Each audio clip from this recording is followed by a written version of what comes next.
안녕하세요. 40대 주부입니다. 남편의 말만 듣고 살다가 친정까지 폭망할 뻔했어요. 사업자금 50억. 친정 부모님이 죽도록 모아둔 돈을 낼름 먹고선 나 몰라라 하는 겁니다. 야, 요양원이 전문적으로 치매 치료하는데 우리가 왜 모셔? 잘 모신다고 했지 모시고 산다고 했냐? 그리고 고작 50억 주고 왜 난리야? 뭐라고? 말을 그따위로밖에 못해? 너 50억 주기 전엔 어떻게 했어? 입안에 혀처럼 굴더니 이렇게 바뀌냐? 절박하면 뭘 못해.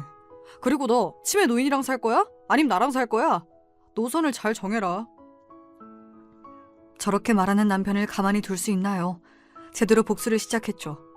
오늘 제가 어떻게 남편에게 한 방 먹였는지 알려드릴게요. 우리 부모님 자산 50억. 누군들 그렇겠지만 정말 소중한 돈이에요. 50억이 하늘에서 뚝 떨어질 리도 없으니까요. 원래부터 돈이 많은 것도 아니었고요. 부모님은 신혼 때부터 개포동에서 세탁소를 오랫동안 하셨어요. 지금은 개포동도 고급 고층 아파트가 많이 있지만 그 전에는 작은 평수 서민 아파트가 즐비했어요. 제가 태어나기 전부터 아버지는 그 단층 아파트를 누비면서 세탁물을 수거해왔어요. 5층짜리 아파트에 오르내리는 일도 만만치 않거든요. 엄마도 미싱 돌리면서 옷 수선을 했고요. 손이 발이 되도록 일했다고 하면 맞을 거예요. 부모님은 고명딸인 저를 위해 열심히 사셨죠. 나름 강남에 산다고 기가 죽을까 걱정하셨어요. 세탁소 집 딸이라고 친구들이 놀릴 수도 있으니까요. 자전거에 세탁물을 싣고 달리다가 하굣길 친구들과 걸어오는 저를 아버지가 보시고 다른 골목으로 돌아가실 정도였어요. 게다가 혹시 반애들과 마주칠까 저에게 심부름도 시키지 않았던 분들이었어요. 아버지 도망가지 마. 아빠가 나를 보고 피하면 어떡하냐? 친구들이 더 이상하게 본단 말이야. 아빠가 세탁소 사장인 거 모르는 애들 없어. 저는 아버지가 자랑스럽고 좋지만 세상 시선은 그렇지 않더라고요. 고등학교 때 저한테 좋아한다고 고백한 남자애가 있었어요. 남녀공학을 다녔기 때문에 가끔 연애하는 애들이 많았거든요. 걔랑 사귄 건 아니었지만 아이스크림을 사 먹고 놀던 적이 있었어요. 어느 날 남자애랑 거리를 걷고 있었는데 아버지를 만난 거예요. 물론 저는 아버지에게 인사를 했지만요. 우와, 넌 착하다. 세탁소 아저씨와 인사도 하고 지내? 아저씨가 아니라 저분은 우리 아빠야. 너도 인사해. 그때 남자의 표정이 좋지 않더라고요. 놀라고 당황하고 어버버 말까지 더듬었어요. 그 후 학원 가야 한다며 헤어졌는데요. 하지만 시선을 피하고 연락하지 않았어요. 남들에게 이야기를 들어보니 그 남자의 아버지는 병원장이었대요. 그래서 그런가요? 그 후 저를 피하기만 했어요. 웃기고 있네 하고 저는 그 남자애를 무시했지만 마음 한쪽에 상처가 생기고 있었네요. 하지만 사람 일은 모르는 겁니다. 우리 아버지가 선산에 땅이 많을 줄 누가 알았겠어요. 제가 고등학교 졸업할 무렵에는 재건축 바람이 불었거든요. 그래서 신혼 때 사셨던 17평 아파트 가격이 수십 배 올랐어요. 게다가 서산 인근에 시골 할아버지가 물려주신 땅도 있었고요. 졸지에 땅 부자가 되신 거예요. 그동안 고생을 죽도록 했는데 하늘이 준 복이라고 생각하셨답니다. 그래서 아파트를 팔고 분당으로 이사 왔어요. 정자동 근처 주택가로 왔는데 이것도 집값이 많이 상승했어요. 그래서 산 상가랑 아파트 등이 가격이 올라서 재산이 차곡차곡 쌓이게 되었습니다. 우리가 이사가는 지역마다 가격이 오르네. 무슨 일이야 이게? 하늘이 우리를 돕나 봐요. 그래도 다른 짓 하지 말고 일 계속합시다. 우리 연정이는 고생시키지 말아야죠. 다른 사람들이라면 그 정도 돈이 모였으면 세탁도 일을 쉴 텐데 아버지는 그러지 않았어요. 저는 몰랐는데 자산이 많이 쌓여도 계속 일을 하셨대요. 주변에서 사업하라는 제안도 많았지만 혹시 돈을 날릴까 걱정하셨나 봐요. 은행에 가서는 VIP로 대접받았지만 지역 주민들한테 아버지는 연신 고개를 숙였죠. 아버지는 세탁일, 엄마는 옷수선으로 종일 미싱 앞에 앉아 계시면서 일을 했어요. 나중에는 세탁소 체인점을 5개 정도 인수하셔서 분당 각 지점에서 사업 수익이 났어요. 중학교 때 낡은 자전거를 타고 동네를 누비던 아버지는 자가용을 굴리며 성공하게 되었습니다. 그 후에도 집 앞에서 세탁 체인점을 운영하면서 소일거리 하셨어요. 생각해보면 단 하루도 쉬지 않았던 것 같아요. 이렇게 몸을 혹사해서 돈을 모으셨어요. 이렇게 동산과 부동산 합쳐서 50억을 모은 아버지와 어머니는 허리 디스크는 물론 관절까지 손상되고 말았어요. 부모의 뼈와 관절을 녹여 번 돈으로 대학에 진학했고요. 은행에서 일도 하게 되었어요. 아버지는 제가 사무실에 앉아서 일을 하는 것이 뿌듯하다고 하더라고요. 아버지는 고맙게도 제가 근무하는 은행으로 찾아와 자산을 맡기셨어요. 신입사원이 자산이 50억 원인 아버지가 오시리라 생각도 못했겠죠. 그 무렵부터는 아버지는 은행이자나 상가 임대료로 생활하시고 세탁소 일을 정리하셨죠. 허리 디스크로 인해 재활치료를 받고 있었거든요. 30 무렵에는 동료 소개로 회사원인 남편 만나 결혼했어요. 프로포즈를 받고선 제가 이렇게 말했어요. 예전에 그 고등학생 남자애가 자꾸 떠오르기도 했거든요. 우리 집 세탁소 했는데 괜찮아? 자기 불편하면 우리 결혼 안 해도 돼. 그게 무슨 소리야. 당신이 중요하지. 당신 집이 뭐 하는 줄 중요하나? 그렇게 생각하면 고맙고. 우리 부모님 진짜 피땀 흘리면서 사셨어. 자기도 그걸 존중하면 좋겠어. 우리 부모님도 교직에 있으면서 고생 많이 했어. 애들 가르치는 일도 힘들어. 쓸데없는 생각하지도 마. 부모님 직업이 무슨 상관이야. 그렇게 해서 결혼하고 아이를 낳고 살았는데요. 남편은 아버지가 50억 자산가라는 사실을 모른다고 생각했는데요. 지금 생각하면 그런 것도 아닌 것 같아요. 처음부터 의도적으로 접근한 모양 같아요. 왜냐하면 남편은 우리 부모한테 잘했거든요. 처음 인사 갈 때부터 사근사근하게 말도 잘하고요. 아버지가 반주를 좋아하는데 전국에 있는 약주라는 약주는 다 사들고 올 정도였죠. 제가 친정에 가지 않아도 남편이 가서 밥도 먹고 아버지랑 야구도 보러 가고 목욕탕도 갔어요. 아들이 없던 아버지는 남편에게 의존했어요. 역시 우리 안서방이 최고야 최고. 어제는 등도 밀어주더라고. 그렇게 좋으세요? 남편도 아버지가 일찍 돌아가셔서 의지되고 좋은가 봐요. 나한테도 올 때마다 꽃도 사오고 용돈도 주고 그래. 게다가 내가 한 반찬은 다 맛있대. 이렇게 남편이 살갑게 군이 좋아하셨는데요. 안타깝게도 몇 년 후에 아버지가 급성 심근경색으로 돌아가셨어요. 얼마 전부터 가슴 통증이나 어지러움, 숨이 가쁜 증상이 있었다고 하는데요. 그때까지도 일을 놓치지 않고 있으니 과로나 피로가 쌓였다고 했어요. 정말 생각지도 못한 순간 황망하게 돌아가시게 되니 어머니랑 저는 도저히 견딜 수가 없더라고요. 그제야 통증 없이 잠을 잘 수 있게 디스크를 다 고쳐놓으니 바로 가셨습니다. 그 당시에 제가 임신 중이라 몇 번이고 응급실에 실려갔어요. 임신과 아버지의 죽음 등으로 결국 은행 일을 쉬게 되었습니다. 자전거만 보면 아버지가 배달하는 모습이 눈에 선했어요. 아버지를 잃고 나니 더욱더 엄마가 소중해졌어요. 매일 차로 40분 거리의 엄마 집에 출퇴근할 정도였어요. 여보, 너무 걱정하지 마. 어머니 우리가 도와드리자. 근처에 살면서 자주 들여다보면서 어때? 남편이 같이 살자는 말을 안 했어도 고마웠어요. 시모도 혼자 살고 계시는데 우리 엄마 옆으로 이사가는 게 주변에 눈치가 보이긴 했어요. 하지만 시모도 저의 사정을 이해해 주시더군요. 지방에서 신우집 근처에 살기 때문에 저를 이해해 주셨어요. 이듬해에 제 딸이 태어나고 나서 어머니도 기운을 차리게 되었죠. 어머니 모시고 여행이라도 갔다 와. 경주인데 독지로 온천도 있는 곳이야. 주워도 두고 가. 내가 볼게. 그래도 돼? 당신한테 고맙고 미안하네. 그래도 엄마가 좋아하시겠다. 남편의 배려로 엄마와 저는 여행도 많이 다녀왔어요. 나중에는 딸 주아가 30살이 되니 데려갈 수도 있었는데요. 남들은 저를 부러워하더라고요. 남편의 배려심이 크다고 말입니다. 그 무렵 엄마는 점점 무기력해졌어요. 아버지의 죽음이 엄마 인생의 큰 시련이었어요. 게다가 평생 일만 하셨는데 집에 있으니 답답하시다는 말을 많이 했어요. 제가 보기엔 아버지가 가슴을 움켜쥐고 고통스럽게 돌아가신 걸 본 충격으로 엄마의 뇌 기능을 떨어뜨린 것 같아요. 제 딸이 5살쯤 되었을 때부터 엄마가 뭐든지 깜빡 잘 잊어버렸어요. 건망증이라고 생각했는데요. 어느 날 엄마가 저를 불이 나게 호출해서 집으로 달려가 봤는데요. 거울 앞에 서서 자꾸 그걸 달라고 하시는 겁니다. 그게 생각이 안 나서 저를 불렀다면서요. 그거 좀 줄래? 그거 있잖아. 그게 뭐더라?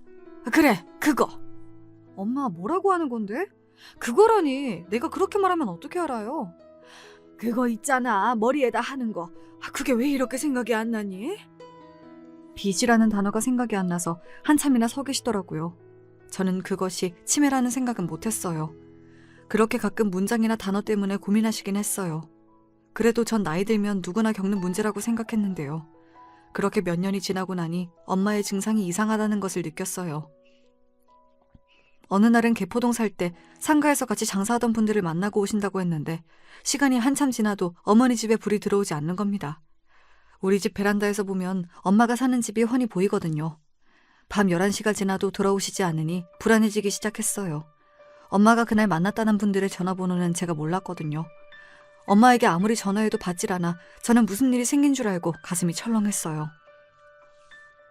여보, 큰일 났어. 엄마가 안 들어오셨어. 아까 낮에 외출하신다고 했는데 어떡해? 저는 놀란 마음을 가라앉히고 얼른 남편한테 전화했죠. 퇴근 후 함께 동네를 돌아다녔지만 어디에도 엄마가 보이지 않았습니다. 경찰에 신고까지 하자 저는 속이 바짝 타들어갔어요. 그때 순찰차에서 연락이 왔어요. 집에서 2정거장 떨어진 버스 정류장에서 계속 앉아 계셨나 봐요. 인상착의가 비슷해서 가보니 저희 엄마가 맞더랍니다. 저와 남편은 인근 지구대로 뛰어갔죠. 엄마는 갑자기 집으로 가는 길이 생각이 안 났고 배터리가 닫은 핸드폰을 어떻게 해야 할지 몰랐대요. 엄마 왜 그래? 집에 못 찾아오는 게 말이 돼? 얼마나 놀랐는지 알아? 핸드폰이 안 되면 공중전화라도 해야지. 그러게. 아무 생각이 전혀 안 나서 무작정 걸었어. 집에 가자. 나 다친 데도 없어. 너무 피곤하다. 그래 여보. 엄마 그럴 수도 있지. 나이 들면 그럴 때도 있대. 우리 엄마도 집 주소가 생각이 안 나셨대. 이렇게 한바탕 소동이 있고 난 후에 엄마는 평소와 똑같은 모습으로 돌아왔죠. 다만 몇 달간은 잠이 그렇게 쏟아진다고 하실 때도 있었고 몇 달은 잠이 안 와서 괴롭다는 말도 하셨어요. 주변에 물어봐도 나이가 들면 그럴 때가 있다고 하니 대수롭지 않게 넘겼어요. 게다가 몇 달은 집에 가보니 엄마가 멍하니 창문만 바라보며 서 계시더라고요. 왜 그러냐고 물어보니 그냥 기분이 울적하다고만 하셨죠. 그럴 때마다 남편이 여행도 보내주고 트로트 콘서트에 같이 모시고 드라이브, 외식까지 노력해서 엄마 기분을 풀어주려고 했어요. 어머니 기운 내세요. 이렇게 힘이 없으시면 주아 엄마가 속상해합니다. 저도 있고 주아도 있고 주아 엄마도 있으니 힘 좀 내세요. 그럴 때마다 엄마는 사위가 있어 참 좋다며 남편 손을 잡아주었죠. 저는 엄마 나이가 아직 60대 후반이시라 치매라는 생각은 전혀 하지 못했거든요. 치매는 연령 제한이 없는데 고령의 노인에게만 발현되는 줄 알았는지 모를 일이었어요. 아마 엄마는 건강하게 제 옆에 있어줬으면 하고 막연하게 믿고 싶었나 봐요. 그런 와중에 갑자기 남편이 그동안 숨겨왔던 야망을 드러내는 겁니다. 멀쩡하게 다니던 직장을 그만두겠다는 겁니다. 나 사표 낼까? 이번 진급도 안 되고 회사에서는 구조조정이 들어간대. 일찍 명퇴하는 것도 영리할 수가 있어. 우리 주아 이제 초등학생인데 무슨 소리야. 자기가 일 그만두면 우린 어떻게 살라고. 아이가 태어나면서 임신 중독증을 앓고 난 저는 일찍 은행을 그만두었어요. 그렇게 몇 년 집에서 살림만 살게 되었거든요. 다시 은행에 나갈 수도 없고 갑자기 암담했어요. 남편은 다른 직장에 다닐 생각도 없어 보였습니다. 게다가 저한테 상의도 없이 사표를 내고 왔다는 겁니다. 나 있잖아. 회사 그만뒀어. 당신한테 자세하게 말 못해서 미안해. 밀어봤자 시간만 가잖아. 결심이 생길 때 그만해야지. 당신한테는 나랑 주아가 있어. 마음대로 결정하면 어떡해? 그래서 앞으로 어쩔 건데? 대학 때 알던 친구가 지금 부동산 하고 있거든? 모텔 싸게 나왔다는데 그거 인수하고 싶어. 모텔이라니? 갑자기 회사원이 그걸 할 수 있어요? 그리고 모텔은 수십억 하잖아. 우리 집도 전세인데 그게 가능해요? 5월 매출 8천은 된다니까. 그리고 당신 돈 있잖아. 아니야? 내가 돈이 어딨어. 설마 친정 재산 말하는 거야? 엄마 돈이지 내 돈 아니지. 무슨 자기 돈이 아니야. 상속받을 사람 당신밖에 더 있어? 어머니가 그 돈 다 쓰고 가실 건 아니잖아. 모텔 잘 되면 우리 집도 살 수 있어. 그래서 모텔 얼마예요? 우리가 감당할 수 있는 범위예요? 원래 60억인데 이번에 45억에 해준대. 나머지 5억은 우리 집 사면 되겠다. 40을 넘긴 남편이 해본 적도 없는 모텔 사업을 하겠다고 나섰어요. 그동안 그만두고 싶은 마음이 굴뚝 같았지만 어떤 일을 할지 암담해서 회사에 머물고 있었대요. 회사에서 상사와 마찰이 있었는데 참고 살았대요. 저도 직장을 다니지 않는데 남편까지 사업을 한다니 두려운 마음이 있었어요. 하지만 더 기가 막힌 것은 나머지 5억이라는 말이었어요. 이 남자 친정 재산이 50억 정도 되는 걸 알고 있다는 거잖아요. 대강 이야기한 적이 있어서 집이며 상가 등이 있다는 건 알아도 이금까지 어떻게 알았을까요? 나머지라니? 우리 친정 자산이 50억이란 소리야? 그걸 한꺼번에 다 투자할 수가 있어? 50억 이상이야? 우와 대단하시다. 그러니까 투자하셔야지. 그걸 은행에다 묶어두는 건 나라 경제 손실이야. 돈을 돌려야지. 어머니 설득해봐. 아니면 내가 해? 저는 남편의 싱글벙글한 얼굴이 보기 싫더라고요. 물론 그 재산 저한테 온다는 걸 압니다. 하지만 그건 아직 칠순이 되려면 먼 엄마의 재산이죠. 아직은요. 하지만 남편은 바로 엄마를 찾아갔어요. 무릎을 꿇고 울고불고 매달리는 겁니다. 장모님, 저 한 번만 살려주세요. 회사도 거의 쫓겨나다시피 했어요. 주아 엄마는 아기 낳으라 몸도 약하죠. 주아는 이제 초등학생이죠. 저의 본가도 힘이 듭니다. 그래서 저 다시 일어나야 해요. 모텔 사업 월 매출이 1억이랍니다. 호텔 장부도 보여드릴 수가 있어요. 제가 5년 안에 다 갚아드릴게요. 회사는 자기가 나온 거고 매출은 저한테 8천만 원이라고 했는데 점점 숫자를 늘리는 거 있죠. 엄마는 사위가 갑자기 울먹거리니 당황하셨죠. 내가 도와주면 다시 괜찮아지는 거야? 연정아, 그런 거니? 우리 모텔 인수할 돈이 돼? 그럼 도와주자. 하나뿐인 사위인데, 안 그래? 그럼요. 어머니 아프시면 제가 끝까지 다 모십니다. 아프다는 말에 엄마가 왈칵 눈물을 쏟으셨어요. 남편에게는 아직 말 못했는데요. 엄마가 얼마 전 치매 검사를 받으셨거든요. 지인에게 엄마가 심하게 우울한 기분을 느낀다고 전하니 당장 치매 검사를 받아보라고 했어요. 그래서 여러 검사를 통해 엄마가 치매 증상이 보이고 초기에서 중기로 넘어가는 과정이라는 겁니다. 그날 얼마나 부둥켜 안고 울었는지요. 그런데 남편이 갑자기 회사를 그만두고 모텔을 인수한다고 이야기하니 저도 말할 타이밍을 놓쳤어요. 저는 남편에게 다음에 다시 이야기하자고 무릎 꿇고 있는 남편을 일으켜 세웠어요. 말하려고 했는데 엄마 치매래. 당신이 갑자기 회사 그만뒀다는 바람에 말 못했어. 여보, 치매라면 더더욱 그 모텔 사자. 어머니랑 주아랑 우리 다 행복하게 살려면 말이야. 그것이 필요하다니까. 그러니 돈 좀 안 될까? 돈? 친정 재산 말하는 거야? 말도 안 돼. 그거 엄마 치료비야. 어떤 방법을 동원해서라도 내가 낫게 할 거야. 그래, 모텔만 인수하면 우리는 어머니 돌볼 시간이 생기는 거야. 당신이 주아랑 어머니 둘 다 커버가 안 되잖아. 내가 다시 회사 들어갈 수도 없고 말이야. 어머니 내가 잘 모실게. 그동안도 잘해왔잖아. 오랜 고민 끝에 저는 남편에게 돈을 빌려주기로 했어요. 전 재산 50억을 단숨에 줄 수 있었나 했지만 저는 그 절반이 제 유산이라는 걸 알았거든요. 고민했죠. 남편은 월 수익 8천에서 1억이니 5년이 지나면 원금을 갚을 수 있다고 하네요. 그런데 그게 말이니까 쉽죠. 제가 은행원이었는데 그게 계산 안 되겠어요? 돈을 쉽게 갚을 것 같아도 리스크가 생기면 쉽지 않아요. 그래서 저는 선뜻 결정을 내리지 못했습니다. 남편은 답답하다며 가슴을 쾅쾅 쳤어요. 당신 같은 투자자만 있으면 누가 장사하겠어. 뭐가 그렇게 고민이 많아. 사업을 잘 될 것만 생각해야지. 안 될 거 생각하면 되냐? 여보, 그게 아니잖아. 위험성도 참작해야지. 왜 알만한 사람이 그래? 자기 일이면 이성이 날아가? 좀 더 생각해볼래. 그러던 중 엄마와 남편까지 대동하고 병원으로 치료를 받으러 가는 날이었습니다. 엄마는 갑자기 목마르다고 성화를 부리셔서 인근 카페로 이동한 적이 있었습니다. 어머니가 평소에는 배변 실수를 하지 않는데 그날따라 바닥에 오줌을 싸신 겁니다. 그대로 서서 실례를 하셨어요. 그래서 저는 놀란 마음에 화장실로 모시고 가서 옷을 갈아입혀 드렸는데요. 밖으로 나오니 남편이 제 옷을 벗어 바닥에 오줌을 닦더라고요. 엄마는 정신이 돌아오신 것 같이 말했지만 또다시 아기가 되고 말았어요. 아이고, 내 아들 착하네 착해. 그걸 닦아주고. 미안해, 자네한테 면목 없네. 우리 아들 착하다. 근데 난 목마른데. 목말라, 주스 좀 사줘. 솔직히 어머니는 남편을 좋아했어요. 사위라고도 했다가 아들이라고 했다가 그만큼 남편이 다정하게 했거든요. 사람들은 저런 사위 없다고 입이 마르도록 칭찬했어요. 집에서 남편과 제가 간호하니 엄마가 안정을 찾는 것처럼 보였어요. 물론 사람을 보고 누군지 바로 알아보진 못하지만요. 며칠 뒤 남편이 모텔 중개업자에게 전화가 왔다면서 심각하게 받더라고요. 인수할 사람이 나타났으니 내일 중으로 계약을 완료하지 않으면 걸어둔 계약금 몇천만 원도 날아가게 생겼다는 겁니다. 같이 하기로 한 친구도 돈을 마련하지 못했다는 겁니다. 당신이 이 모텔에 투자하면 안 돼? 아직도 결정을 못한 거야?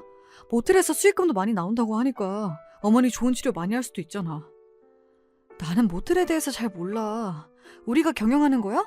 그렇게 일하면 어머니는 누가 모셔?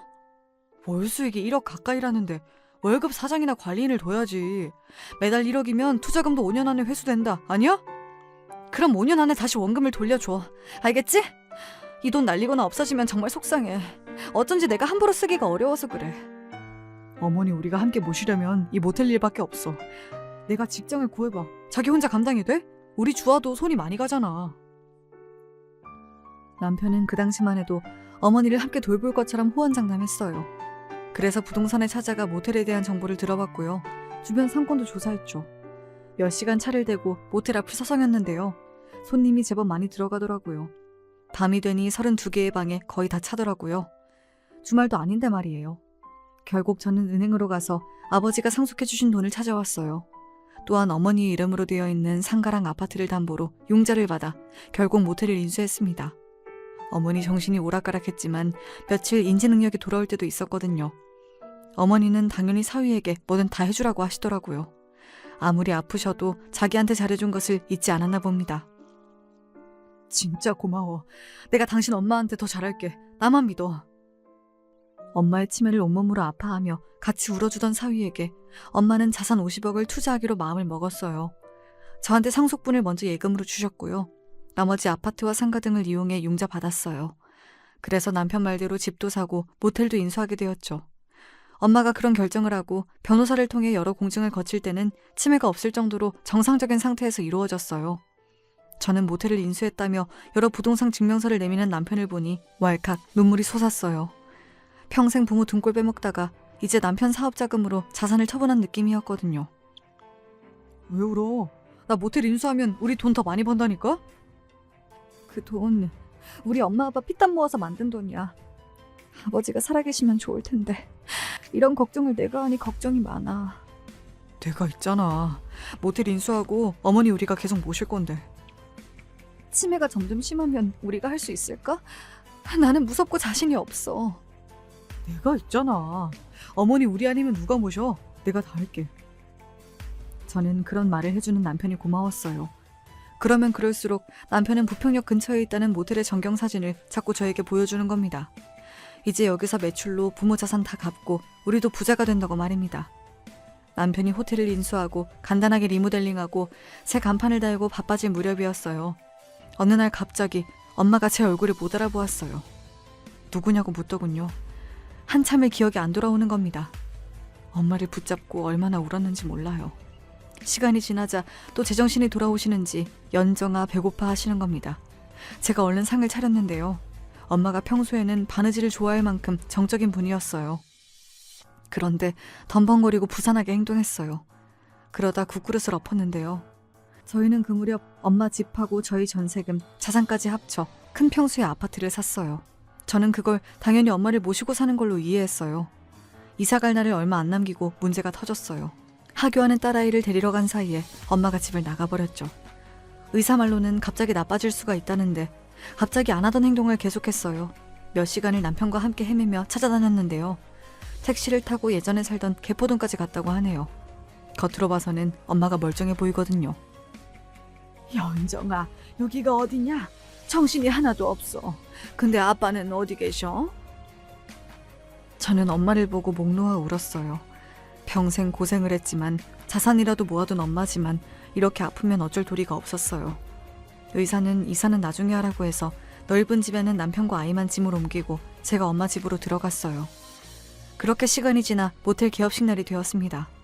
모텔 개업할 당시 시모와 신우를 초대했어요. 10층짜리 모텔을 이용해 놀라더라고요. 모텔 로비에 떡이랑 과일, 돼지머리 등 고사를 지낼 상을 마련했습니다. 남편의 지인들도 와서 축하한다고 꽃다발을 한아름 들고 왔습니다.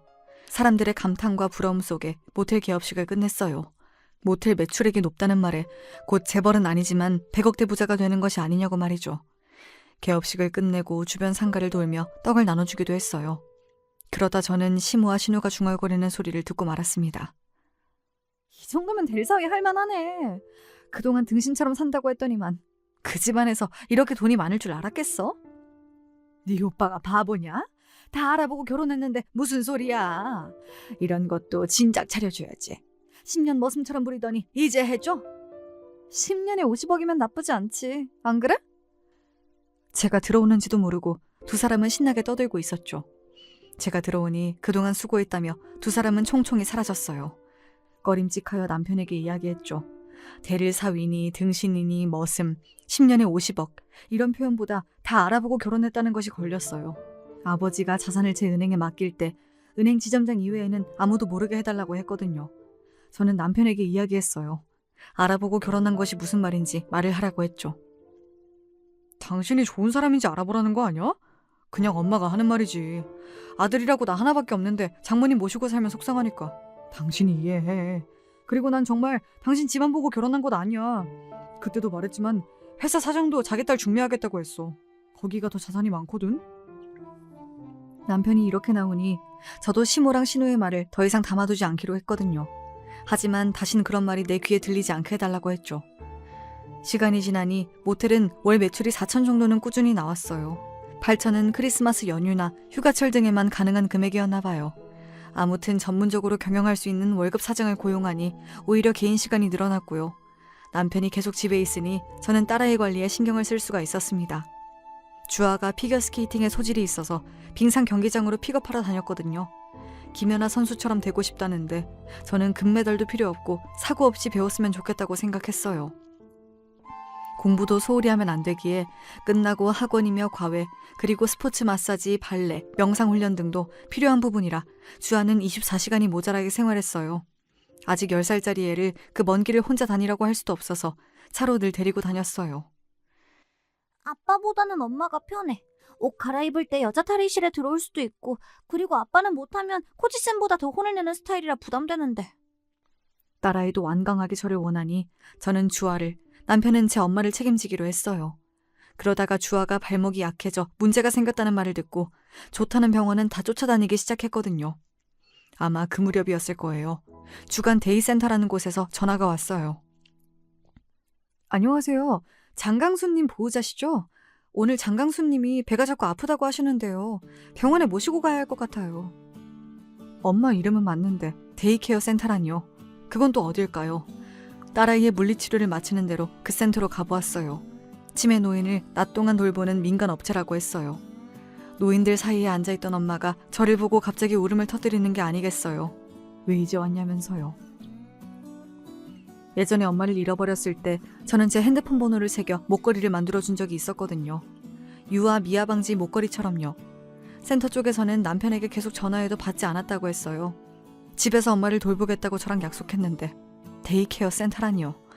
물론 그 시설이 나쁘다는 건 아니에요. 하지만 저랑 상의도 없이 이럴 순 없다고 생각했어요. 태연하게 골프를 치고 남편은 집으로 돌아왔어요. 센터에서 엄마를 딸에게 인계했다고 연락한다고 했거든요. 그래서 그런지 술까지 먹고 늦게 들어오는 거 있죠? 지금이 몇 시야? 새벽 2시야. 당신 미쳤어? 엄마를 그런데 맡겨놓고 술을 마시고 와? 당신이 와서 데리고 갔다고 해서 술 마신 거지. 아니었으면 7시쯤 모시고 왔지. 나랑 상의도 없었잖아. 먼저 그래야 순서지, 안 그래? 너는 애 링크장에 넣어두면 네 시간이 생기지만 나는 어머니랑 종일 있어봐. 은행 업무도 못 봐. 낮에 오는 돌봄이 요양사 계시잖아. 그때 시간이 생기는데 왜 이래? 누가 들으면 당신이 우리 엄마 24시간 보살피는 줄 알겠어? 나야말로 놀아? 아침에는 집안일 대충 하고 주아 관리하면 저녁 9시쯤 들어와. 그 후에 내가 엄마 돌보는 거잖아. 당신은 낮에 몇 시간인데? 치매를 무조건 집에서 돌봐야 한다는 생각을 접어. 거기 센터에서 24시간 보살피면 도움이 된다니까? 좋은 프로그램이 얼마나 많은데. 요양사도 자주 바뀌고 저번엔 갑자기 소리를 질러서 이웃에서 인터폰도 왔어. 나 당신이 돌본다고 해서 모텔도 투자한 거야. 남편이 약속을 어겼다는 생각에 저는 소리를 지르고 말았어요. 그랬더니 남편은 억지를 부리더군요. 그놈의 모텔 이야기! 그게 나만 좋자고 한 일이야? 주아 이제 돈 드는 거 한두 푼이 아니야. 그리고 어머니도 다른 질병 없이 치매니 20년 이상 사실 수도 있어. 그리고 우리 노후 대책? 그거 다 모텔에 달린 거야. 당신 인생이 달려있다고. 무슨 소리야. 당신이 엄마 잘 모신다고 해서 준 거라고 몇 번을 다짐 말았는데. 안 모신 게 뭐야. 안 한 게 뭔데. 이 여자가 진짜 50억 투자했다고 남편 알기를 진짜 머슴으로 아는 거야? 그때 어머니가 방에서 뛰쳐나왔습니다. 그러다가 속옷에 실례를 했어요. 거실 바닥은 이내 축축하게 젖었습니다. 그걸 보더니 남편은 혀를 차며 그대로 집을 나가버렸어요. 저는 엄마의 옷을 갈아입히고 소변을 치웠죠. 생각해보니 남편도 고충이 있었겠죠. 자기 부모도 아닌데 이런 일이 한두 번이겠어요. 저는 주아랑 엄마 관리를 남편과 바꾸기로 다짐했어요. 1년 이상 해온 걸 아빠 보고 하라면 어떡해. 아빠는 혼낸다고. 코치보다 더 소리 지르고. 할머니를 계속 아빠 보고 보살피려고 할 수가 없어서 그래. 엄마가 아빠 보고 그러지 말라고 할게. 엄만 나보다 할머니가 더 중요하지. 어릴 때부터 그랬어. 나는 맨날 뒷전이고. 그럼 넌 자식 낳으면 걔가 더 중요하고 엄마는 아무렇게나 대할 거야? 말도 안 되는 소리 하지 마. 누가 그렇대? 아무튼 아빠가 불편해서 그래. 다 자기들 마음대로야. 이러면서 아침도 안 먹고 학교 가더라고요. 그래도 남편에게 딸아이 관리를 맡겼어요. 솔직히 둘 다 힘들지만 적어도 남편에게는 자기 피부치인 딸이 정성을 쏟기 편할까 싶었어요. 하지만 애 픽업 시간도 놓쳐 링크장에서 2시간 떨게 만들고 감기 걸려서 병원까지 입원했어요. 도대체 어디에 정신이 팔려 이러는지 저도 모를 정도였어요. 사업을 시작했는데 월급 사정 가지고는 안 되겠어. 걔가 중간에 현금 손님 가로채면 어떡해? 벌써 그런 정황들이 나타났는데 지금 주아가 문제야? 이렇게 당당하게 나오는 거 있죠. 게다가 주아가 아프다는 소식에 시모가 달려왔어요. 남편이 도움을 요청했대요. 저는 엄마 돌봐야 한다고 종종거리고 앉아있으니 말이에요. 하지만 시모는 제 염장을 지르더라고요. 예, 남자 보고 장모 보살피고 딸 뒤치다거리 하라고 하면 되냐? 큰일을 해야지. 모텔이 호텔 되는 건 시간 문제래. 그러면 매출 규모가 다르고. 이제는 남편 괴롭히지 마. 머슴이야? 너희 집 머슴이냐고. 주아는 내가 간호할 테니 넌 너희 엄마한테 가봐. 모든 사람이 저보고 문제가 있다고 하더라고요. 그런가요? 남편이 애당초 엄마를 돌본다고 했으니 저는 약속을 지키라는 것뿐이었는데 말이에요. 하지만 모텔에서 불미스러운 사건이 터지고 말았어요. 불륜 커플이 모텔에서 일을 치르고 있을 때 본 부인이 찾아와 불을 지른다고 난리를 쳤나 봐요. 다행히 화재로 이어지진 않았지만 뉴스에 오르내리다 보니 갑자기 매출이 떨어진 겁니다.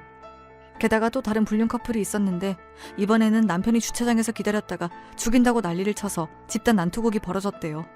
일련의 사건들이 몇 달간 매출에 직격탄이 되었어요. 여기서 불륜하고 꼭 들킨다 이런 징크스라는데 모텔 투숙객이 절반이 이런 사람들이라니 가정주부인 저는 불쾌하기도 했어요. 물론 그런 사람들이 올지도 모른다고 했지만 눈으로 보이는 결과에 저는 자괴감이 몰려왔어요. 모텔 접자. 이거 뭐 불륜 조장한다고 손가락질 받는 것도 싫고 매출 점점 떨어질 텐데. 넌 사업을 그런 식으로 하냐? 기다려봐. 그리고 불륜이 하루 이틀이야? 다시 매출 상승하는 거니까 그만 입 좀 닫아. 남편은 날카로운 말들을 내뱉었어요. 그동안 다정했던 남편은 어디로 갔는지 알 수가 없었습니다. 인건비 줄이기로 했으니까 엄마가 당분간 주아 봐주신대. 픽업도 해주고. 주아도 좋다고 했어. 당신도 모텔에서 일해. 우리 엄마는? 엄마는 어쩌고? 엄마도 모텔에서 일 시키면 되겠네. 말이 되는 소리를 해. 야, 너 세탁소집 딸이었으면서 되게 고급스럽게 산 티낸다. 이러면 안 돼? 장모는 이제 요양원으로 보내. 할 만큼 했어. 요양원이라뇨. 엄마를 모시겠다고 해놓고 이제 어려워지니 내보내겠다고? 저는 밖으로 나가려는 남편을 붙잡았습니다. 말도 안 되는 소리 하지 마. 엄마 모신다고 해놓고 50억 가져갔잖아. 그런데 요양원이라니 그게 말이야? 모텔 접어 그럴 거면. 아니 이 여자가? 넌 네 엄마가 그렇게 중요하면 시집을 왜 왔어? 그냥 혼자 살지. 주아랑 난 너한테 아무것도 아니야? 그 말이 아니잖아. 약속했어. 당신이 나랑 결혼하기 전부터 내 부모한테 잘한다고. 잘했잖아. 이제 너나 나한테 잘해봐. 그리고 요양원에 가서도 모시는 거지. 평생 끌어안고 살 필요는 없잖아. 내가 잘 모실게 그랬어. 모시고 산다고는 안 했으니까 지금은 위급 상황이야. 융자 못 갚으면 어쩔래? 남편은 벽창호처럼 엄마를 요양원에 보내야 한다고 했습니다. 저랑 남편이랑 안 좋아지니 엄마의 상태도 나빠졌어요.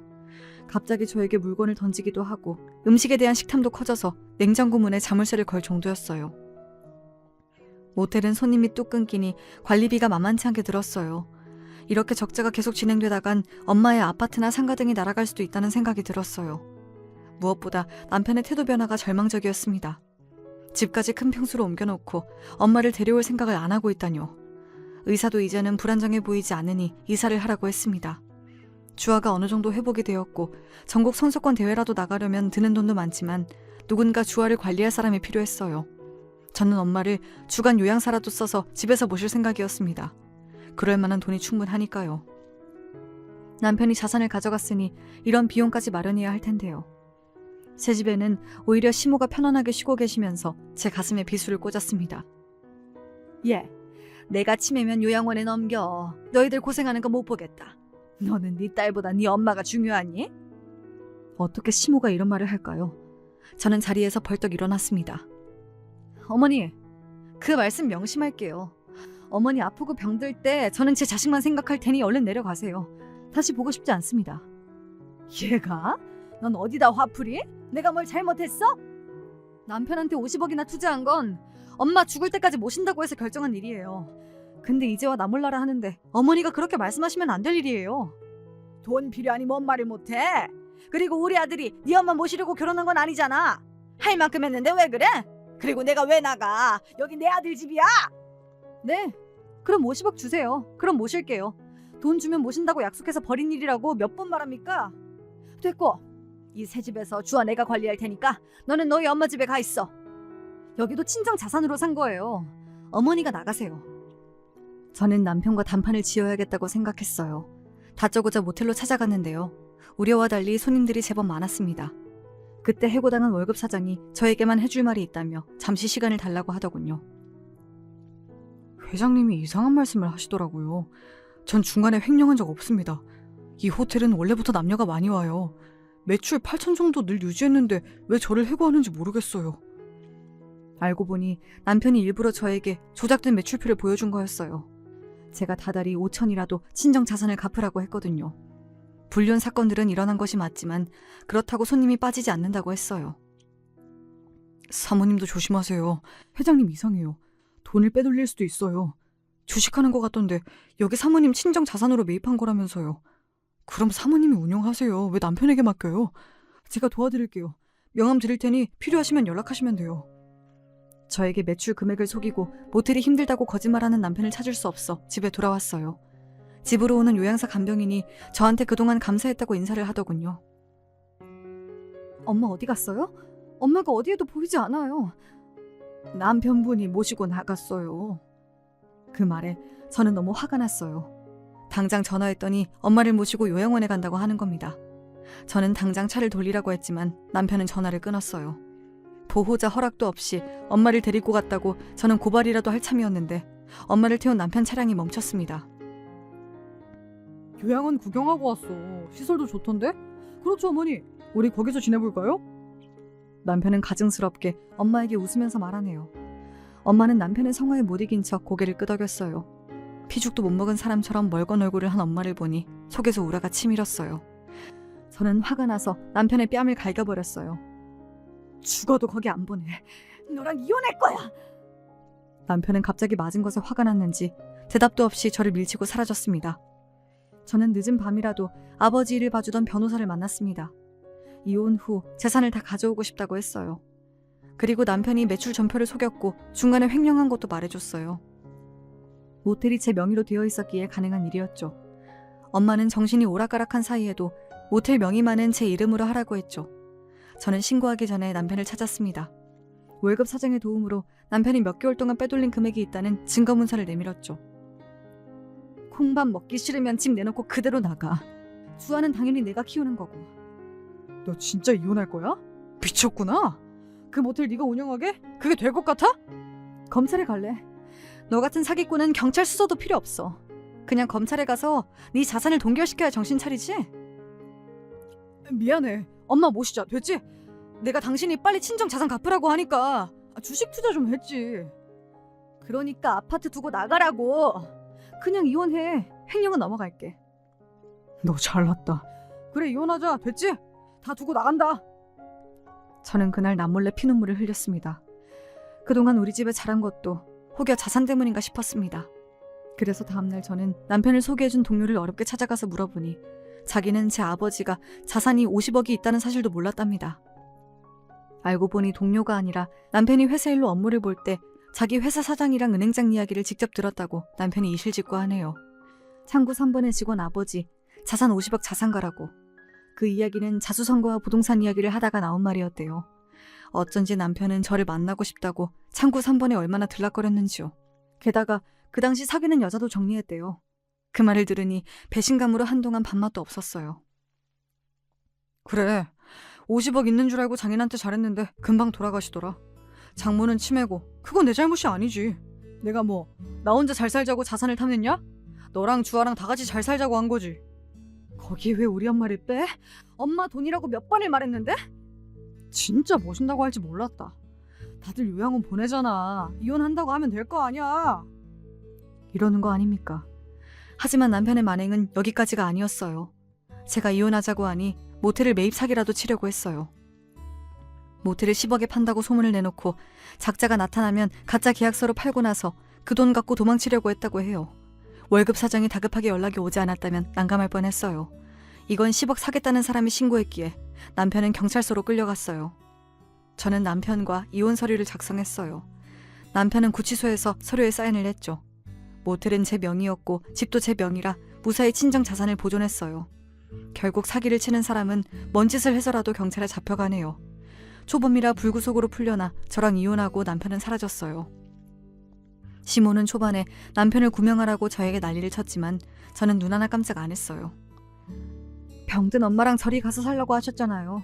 잘 사세요. 저도 제 갈 길 갈게요. 아가야, 내가 잘못했다. 너희 남편 나쁜 놈 아니잖아. 자식 데리고 살아보려고 하니 이것저것 잘못이 생긴 거지. 한 번만 봐줘. 그동안 충분히 봐줬어요. 기만하는 것도 한도가 있죠. 그만 가보세요. 멀리 안 나가요. 저는 시모를 받아주지 않았어요. 처음엔 울부짖다가 그대로 가시더라고요.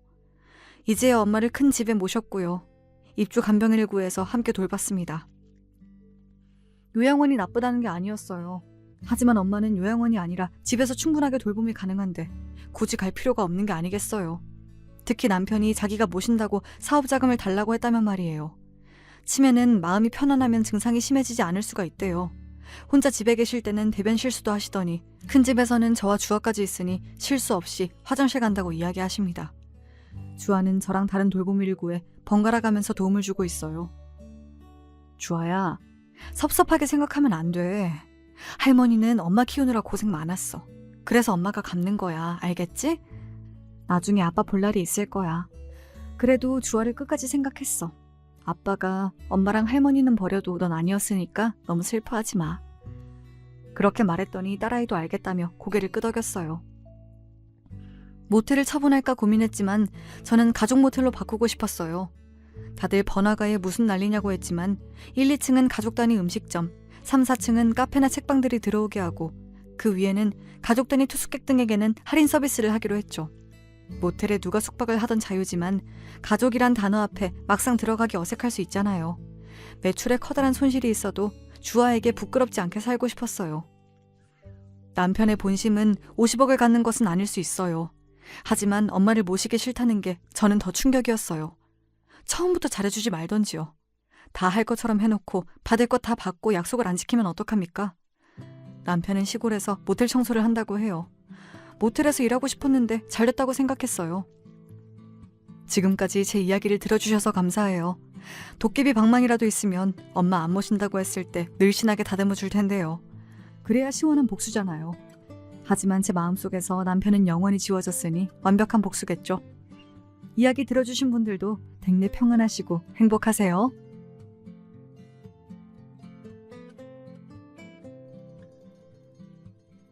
안녕하세요. 전 경기도에 살고 있는 평범한 여자입니다. 어찌 보자면 결코 평범하지 않을 수 있는 그런 일들을 경험한 바 있는데요. 제가 언제나 끼고 사는 제 친구 같은 존재, 사연에 빠지다 채널에 제 이야기를 한번 보내보고자 합니다. 제가 아주 어릴 적 친정 부모님께서 사고를 크게 당하셨는데요. 전 너무 어렸던 탓에 기억에도 거의 안 남아있는 그 사고 때문에 친정 아버지께선 돌아가셨습니다. 그리고 엄마는 한쪽 다리를 크게 절뚝거리며 살게 되셨죠. 팔 한쪽은 약간 불편하게 쓰셨어요. 후유증 때문이었습니다. 전 그런 친정엄마가 어린 마음에 너무 미웠어요. 굳이 성취하는 몸으로 절뚝거리면서 학교까지 찾아와서 제가 아침에 깜빡하고 간 준빗물을 건네주시는 게 정말 싫었거든요. 창피했어요. 뭐하러 학교까지 와? 누가 엄마한테 이거 가져달라 그랬어? 하지만 유진아, 너 이거 없으면 오늘 수업을 못 들을 텐데 선생님한테 많이 혼날까봐 그래서 걱정돼서 엄마가 들고 와봤어. 우리 유진이가 엄마 때문에 곤란했다면 그건 미안해. 당연히 곤란하지. 곤란한 거 알면서도 오는 엄만 진짜로 나쁜 사람이야. 됐으니까 제발 빨리 가버려. 엄마 때문에 오늘 내 하루 완전 망쳤어. 유일하게 잘 움직이는 발로 저에게 준빗물을 건네주시던 친정엄마를 보며 전 도끼 가득한 화를 내기에 바빴습니다.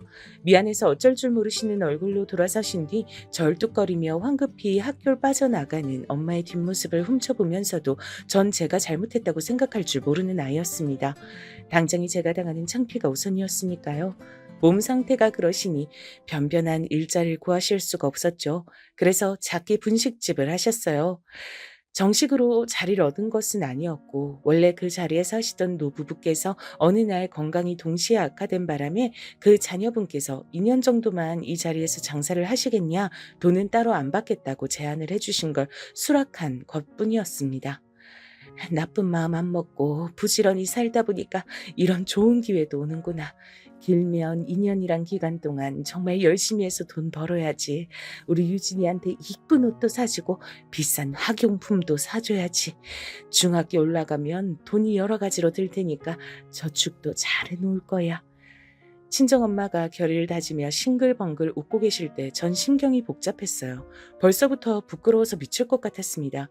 그 일 하지 말라고 그렇게 외치기엔 집에 돈이 필요하다는 것을 제가 알았기에 차마 그러질 못했죠.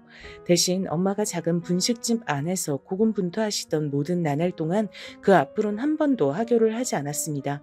일부러 빙 돌아서 길을 다녔어요. 유진아, 학교 마치고 들러 떡볶이 좀 먹고 그래. 나 떡볶이 별로 안 좋아해. 안 먹고 싶어. 그래? 떡볶이 좋아하는 거 아니었어? 엄마가 알기론 우리 유진이가 떡볶이 귀신인데 이상하네. 엄마가 떡볶이 잘 만들어. 그니까 맛 좀 봐. 전에 팔던 맛보다 더 맛있다고 애들이 그렇게 말을 해주더라. 우리 유진이도 학교 끝나고 떡볶이 한 컵 먹으면 좋을 텐데. 싫다는데 왜 자꾸 그래? 창피하다고, 쪽팔린다고. 그니까 제발 친구들 앞에서 내가 엄마 딸이란 거 광고 좀 그만하라고. 그런 거였구나. 아이고, 엄마가 또 주책맞게 굴었네. 우리 유진이 마음도 몰라주고.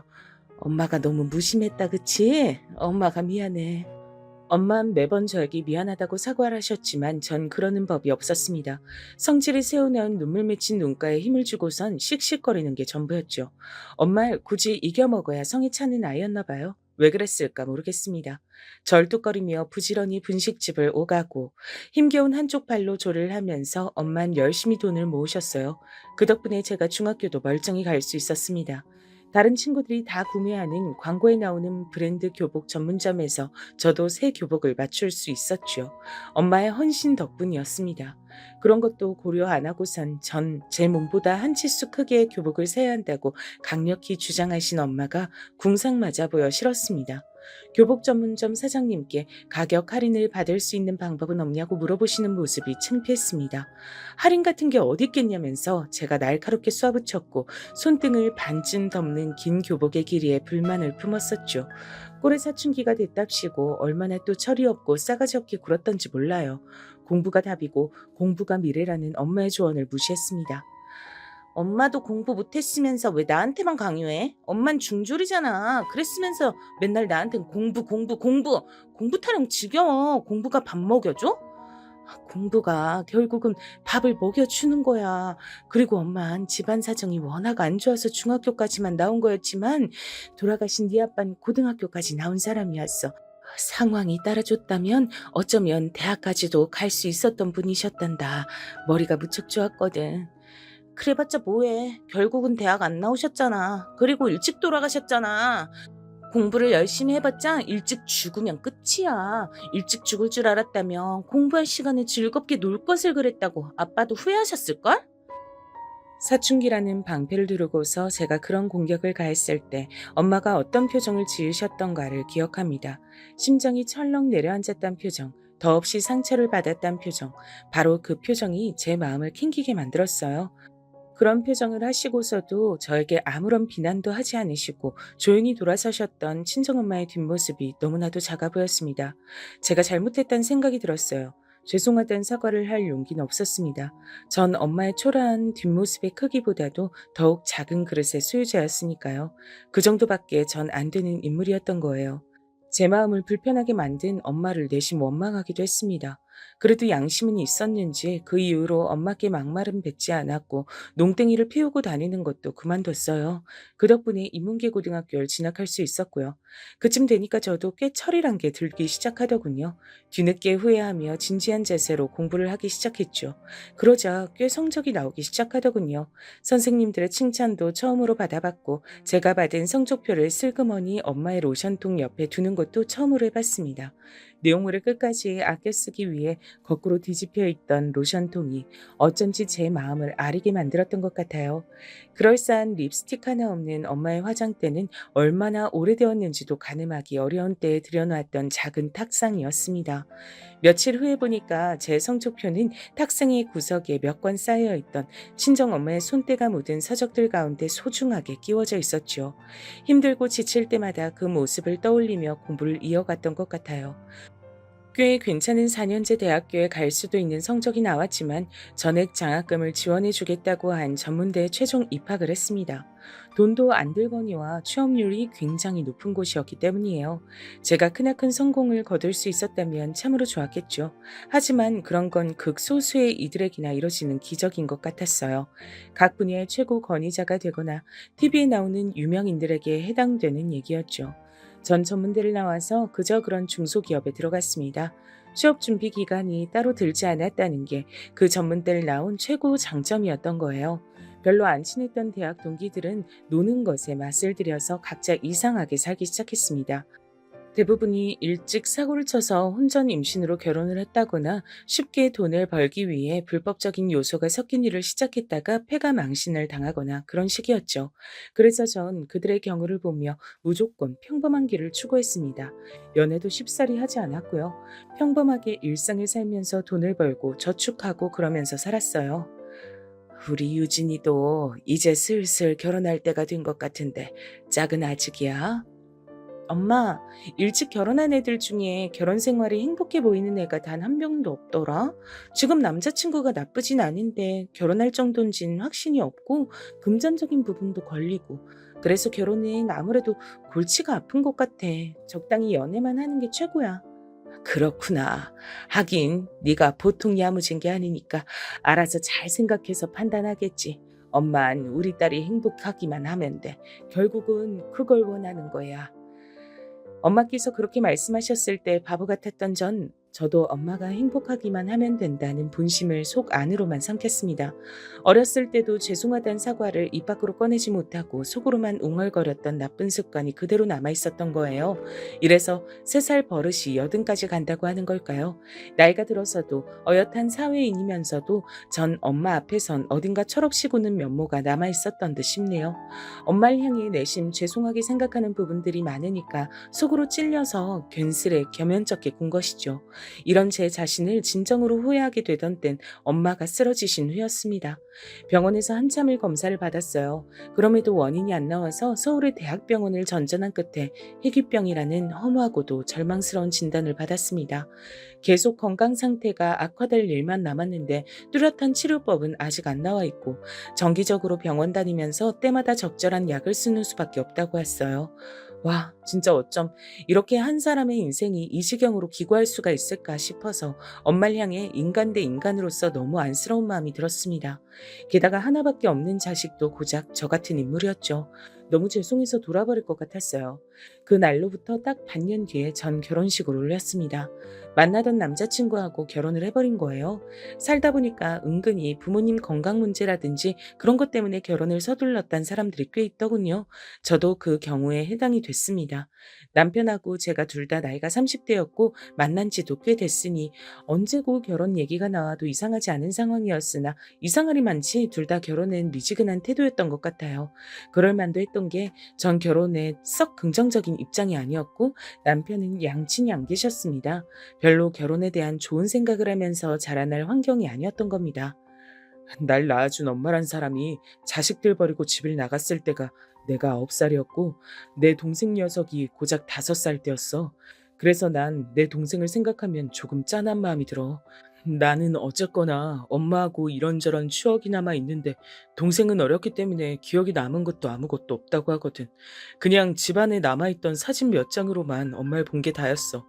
내가 하필 사춘기를 좀 호되게 겪어가지고 동생 녀석하고 별로 안 친하게 서먹한 형제 사이로 큰 것 같아서 그게 나이를 먹고 나니까 되게 마음에 걸리더라. 아휴, 난 동생만 생각하면 불쌍하고 미안해. 남편에겐 남동생이 하나 있었습니다. 남편이 사춘기 시절에 많이 방황하고 그럴 때 시동생은 아직 초등학생이었으니 형제 사이에 잘 통하는 게 없었던 모양이에요. 그리고 남편은 성인이 된 이후로 자기 혼자 멋대로 살았기 때문에 시동생은 알아서 중학교를 다니고 또 고등학교까지 나와야 했습니다. 참고로 형제 부친 되시는 제 시아버지께선 시동생이 고등학교를 졸업하기 직전에 돌아가셨다고 해요. 간 쪽이 안 좋아져서 갑자기 그렇게 되셨다네요.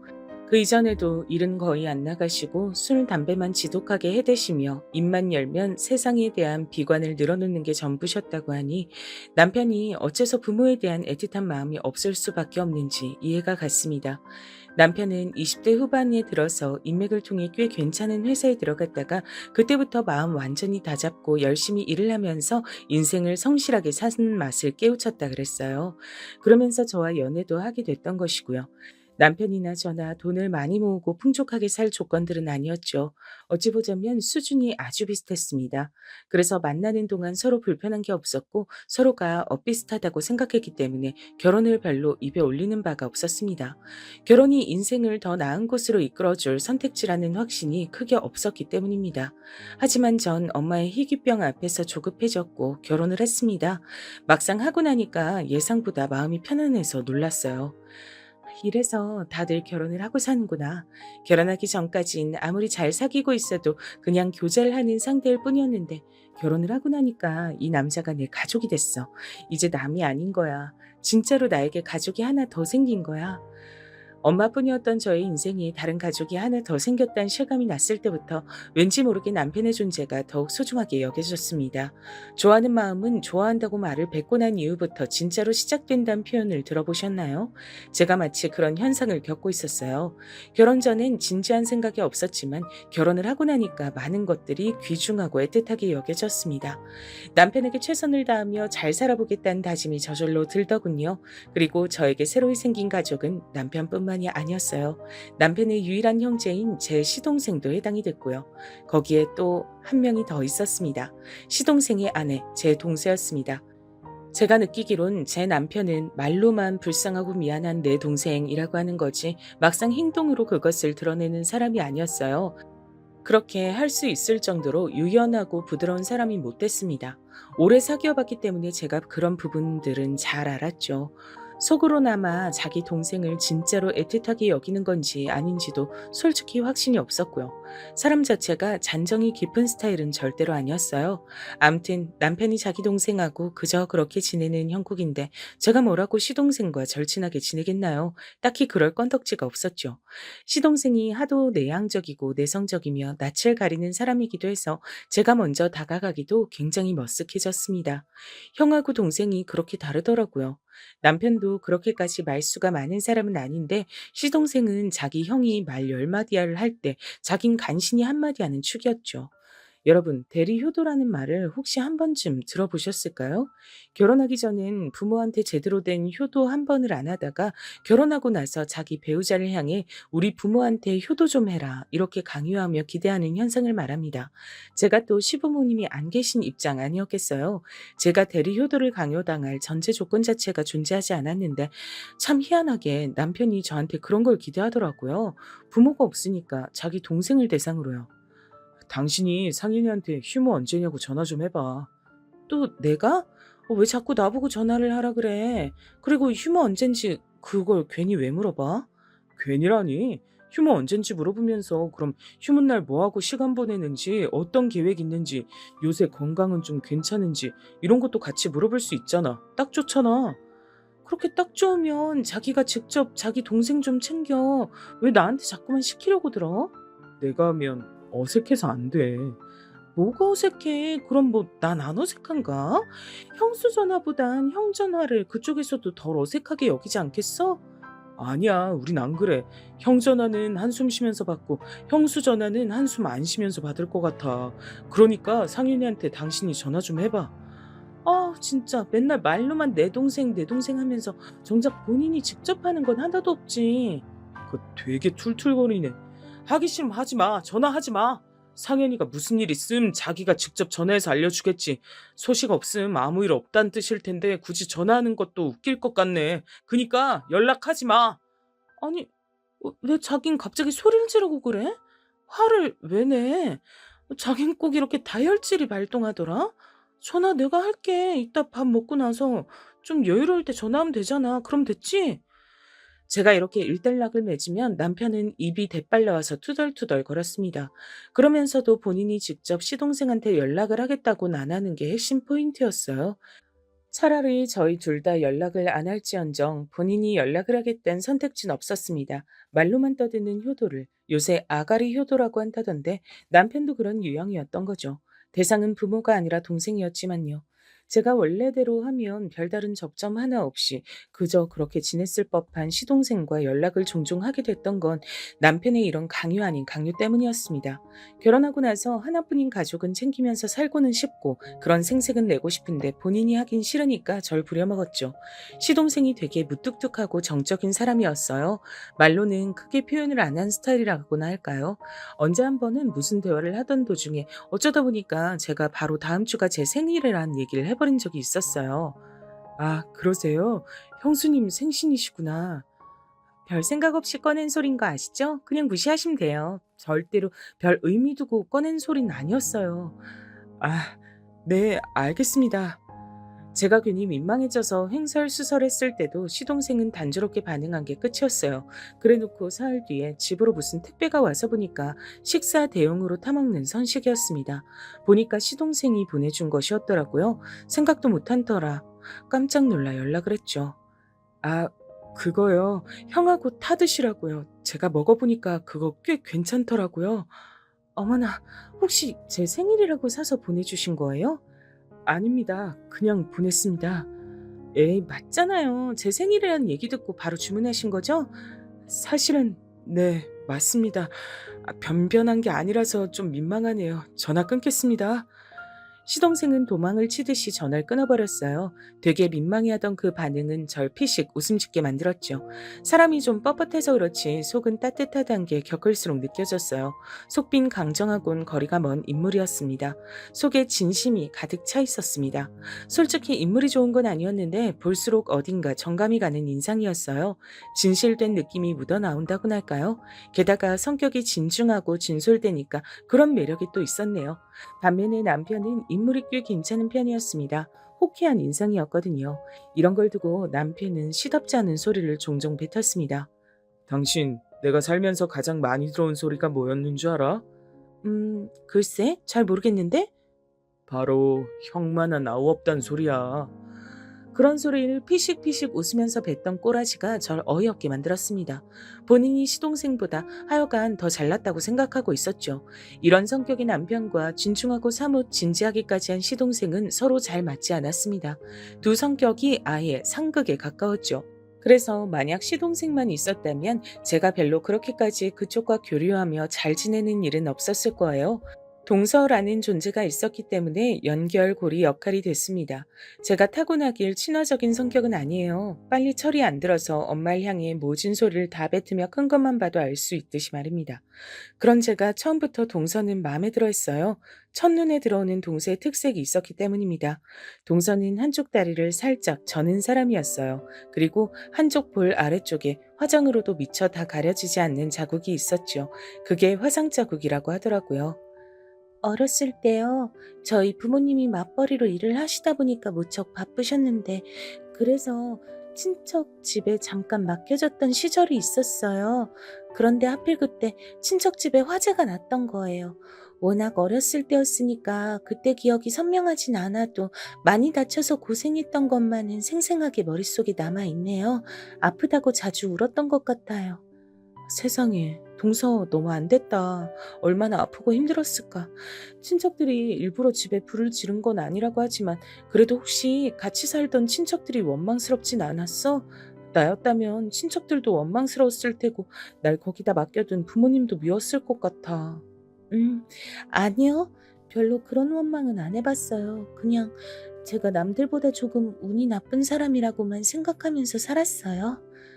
민망하게 웃어 보이던 동서의 얼굴은 위쪽에서 바라보면 화상 자국이 전혀 보이지 않아 어여뻤습니다. 하지만 화상 자국이 보이는 방향에서 바라보더라도 전 예쁘다고 생각을 했었어요. 빼어난 미인은 아니었어도 동서는 뭔가 청순한 느낌이 있는 여자였습니다. 그리고 조용한 미소를 잘 짓는 사람이었고요.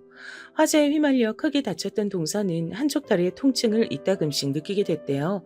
그래도 그걸 대수롭지 않게 여기며 지냈는데 시간이 지나면서 그게 문제로 번졌고 그쪽 다리를 조금 절게 되었던 겁니다.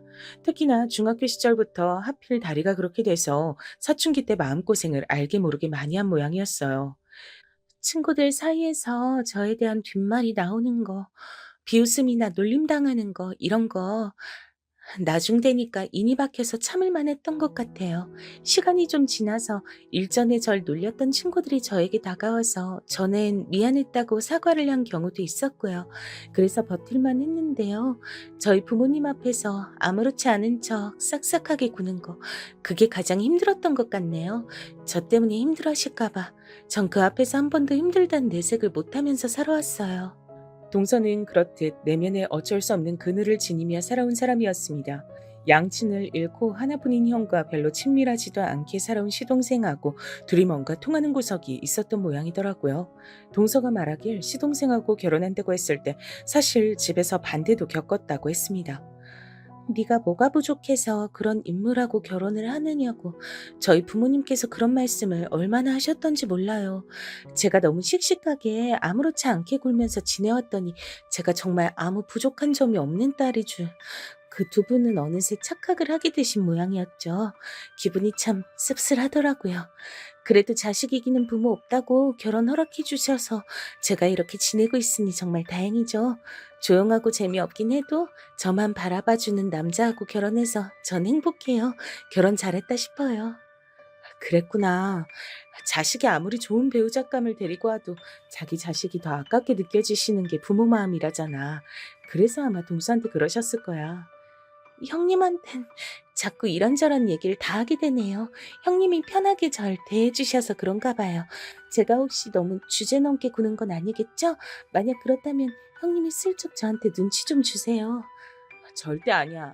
나야말로 동서가 너무 편하고 좋은데 나한테 만약 여동생이 있었다면 꼭 동서 같은 존재였을 것 같아. 저도요. 저한테 만약 언니가 있었다면 형님 같은 존재였을 거라고 속으로 생각한 적 있었는데 저희 통했네요. 동서가 배시시길래 제가 마주보고 씩 웃어주면서 참 예쁘다 이렇게 몇 번이고 말을 해줬습니다. 자기가 뭐가 예쁘냐며 놀리지 말라면서 동서가 손살을 쳤지만 전 진심이었어요. 동서가 참 예뻐 보이더라고요. 동서를 보면서 난 왜 이렇게 우리 엄마 생각이 날까? 후회되는 내 어린 시절들이 왜 이렇게 떠오를까? 저는 다리를 절뚝거리면서 걷고 한쪽 팔이 불편해서 잘 쓰지 못하는 그런 친정 엄마를 둔 사람이었으니까요. 처음부터 아픈 구석이 있는 동서가 전혀 낯설지 않고 익숙하게 느껴졌던 겁니다. 이제는 희귀병까지 앓고 계시는 엄마를 생각하기만 해도 가슴 한켠이 뻐근해지곤 했는데 그 감각은 아마 죄책감의 연장선일 듯 싶었습니다. 그래서 전 동서에게 잘 대해주고 제 모습을 통해서 과거 어린 시절에 절 채찍질하고 있었던 걸지도 몰라요. 동서가 저에게 자기 얘기를 많이 해주었던 만큼 저도 제 얘기를 많이 나눠줬습니다. 결코 아무 데서나 떠들 법하지 않은 집안 얘기를 서로 주고받다 보니까 금방 저희 사이는 돈독해졌죠. 전 제 친동생이 생겼다고 여기며 동서에게 잘해줬고 동서는 절 자신의 친언니처럼 여기며 잘 따랐습니다. 오죽하면 남편이 그걸 두고 몇 번 저에게 핀잔을 주었을 정도였죠. 하루는 저에게 이런 소리를 하더라고요. 누가 보면 둘이 친자매고 나랑 상현이가 동서관계인 줄 알겠어. 내가 동서하고 사이좋게 잘 지내면 좋을 일이지. 자긴 왜 못마땅한 기색이야? 혹시 질투라고도 해? 질투는 무슨 별 희한한 소리를 다 하고 있네. 그게 아니라 재수 씨가 솔직히 좀 사람이 약간 그렇잖아. 약간 그렇다니? 뭐가 그렇다는 거야? 알아듣고도 괜히 나한테 반문하는 거지?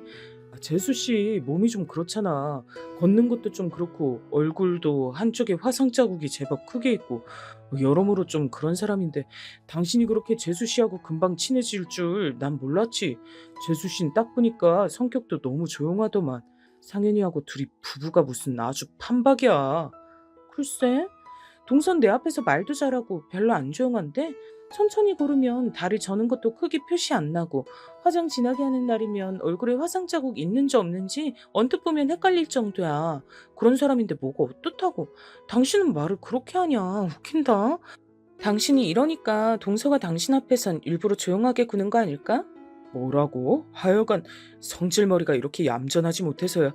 당신이 이러니까 내가 재수 씨하고 친한 게 신기한 일이라고 보는 거야. 극과 극인데 어떻게 어울려 지내지? 자기가 잊은 게 하나 있는 모양인데 우리 엄마. 아, 맞다, 장모님.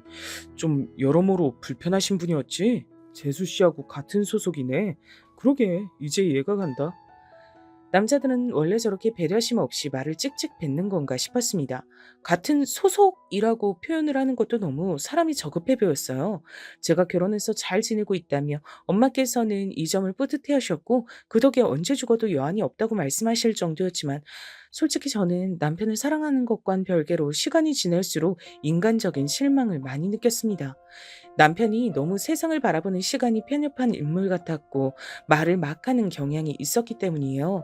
연애를 오래 했는데도 결혼하기 전엔 이런 부분을 크게 눈치채지 못하는 게 놀라울 따름이었습니다.